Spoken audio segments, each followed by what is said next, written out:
नमस्कार, स्वागत आहे तुमचे आमच्या चॅनेलमध्ये। आवाज महामुंबईचा, शोध बातमीचा, कौल मनाचा। चला तर मग आमचे चॅनेल शेअर करा, लाईक करा आणि सबस्क्राइब करा। धन्यवाद। उरणात पोलिसांचे दंगा काबू अभियान।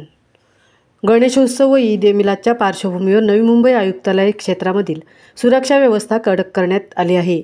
उरण न्हावाशेवा मोरासागरी पोलिसांनी दंगा काबू अभियान राबवण्यास उरणात सुरुवात केली आहे। याचाच भाग म्हणून शुक्रवार व शनिवार या 2 दिवसांमध्ये मॉक ड्रिल व दंगा काबूच्या माध्यमातून सुरक्षा व्यवस्थेचा आढावा घेण्यात आला। उरण परिसरामध्ये गणेशोत्सव व ईद ए मिलाद शांततेमध्ये साजरा व्हावा यासाठी विशेष खबरदारी घेण्यात आली आहे। नवी मुंबई पोलीस आयुक्तालय यांच्या मार्गदर्शनाखाली शुक्रवार व उरण शहरात मॉक ड्रिल घेण्यात आले।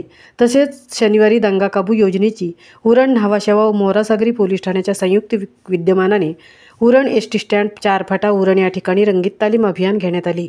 सदर दंगा काबू योजना रंगीत तालीमध्ये उरण पोलीस ठाणे 4 सहाय्यक पोलीस निरीक्षक, पोलीस उपनिरीक्षक 30 पोलीस अंमलदार, न्हावाशेवा पोलीस ठाण्याचे 1 पोलीस उपनिरीक्षक, 13 पोलीस अंमलदार तसेच मोरा पोलीस ठाणे येथील 1 पोलीस उपनिरीक्षक, 10 पोलीस अंमलदार यांच्यासह द्रोणागिरी सिडको अग्निशामक विभागाकडील अग्निशामक व वाहन त्यावर 1 अधिकारी आणि 5 कर्मचारी व इंदिरा गांधी हॉस्पिटल येथील 1 रुग्णवाहिका व 2 कर्मचारी उपस्थित होते। सदरचा दंगा काबू योजना शांततेत पार पाडण्यासाठी योजना शांततेत पार पडल्याची माहिती उरण पोलीस ठाण्याचे वरिष्ठ पोलीस निरीक्षक हनीफ मुलानी यांनी दिली।